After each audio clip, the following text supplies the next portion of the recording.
Yan ang matagal ko nang hinuhuli na aswang na kung tawagin ay balbal. Bakit mo hinuhuli yan? Yan ang aswang na naghukay sa puntod ng asawa ko nung ilibing siya. Buti na lang ay naagapan ko at hindi nakain ang bangkay ng asawa ko. Tara, sunggaban na natin ang aswang!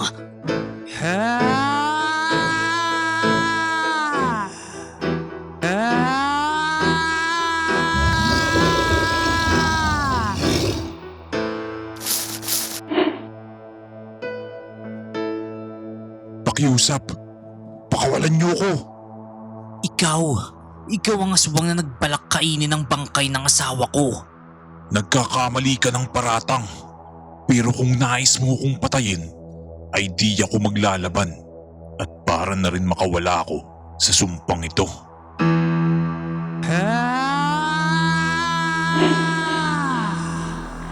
Meron lang akong tanong sa'yo. Naabutan kitang nakatingin sa bangkay ng asawa ko. At bakit hindi mo kinain ang bangkay niya? Dahil masyadong mabait ang sawa mo. At kahit kumakalamang sikmura ko, ay pinipigilan ko pa rin kumain ng bangkay ng tao. Habang tinitingnan ko ang iyong asawa, ay naalala ko ang pagkikita namin. Isang gabi ay nakita niya ako sa kagubatan, kumakain ng patay na manok. Binalaan ko siya, nasasaktan ko siya, ngunit hindi siya natakot. Sa halip ay lumapit pa siya sa akin na may awa sa kanyang mga mata at nagsabi sa akin na, Alam kong ayaw mo ng ginagawa mo at ayaw mo rin sa sarili mo ngayon. Kitang-kita sa iyong mga mata.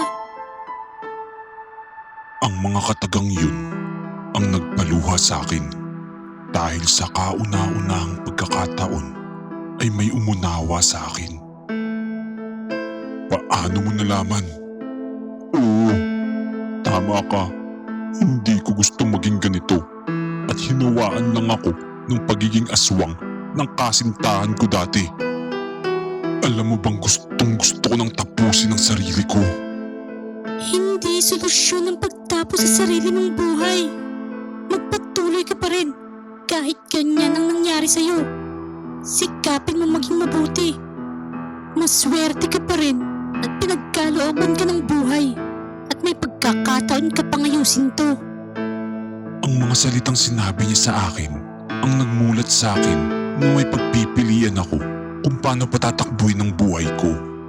Kaya malaki ang utang na loob ko sa iyong asawa.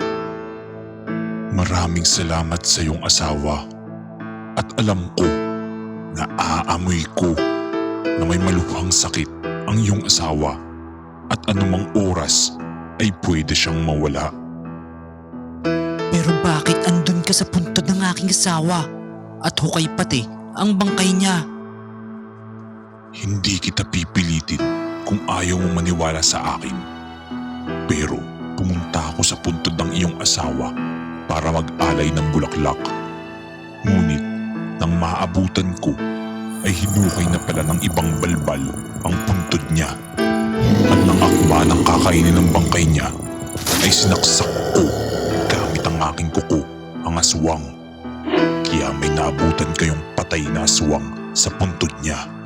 Kung totoo ang mga sinasabi mo, hindi mo na kita papakawalan sa sumpang meron ka ngayon. Sige na, umalis ka na. Maraming salamat sa iyo. Ang asawa mo ang nagtuwid sa buhay ko. At ikaw naman ang nagbigay sa akin ng pangalawang buhay. Huwag ka mag-alala. Poprotektahan ko ang puntod ng asawa mo. Dahil ang puntod na yon ang nabigay sa akin ng panibagong buhay.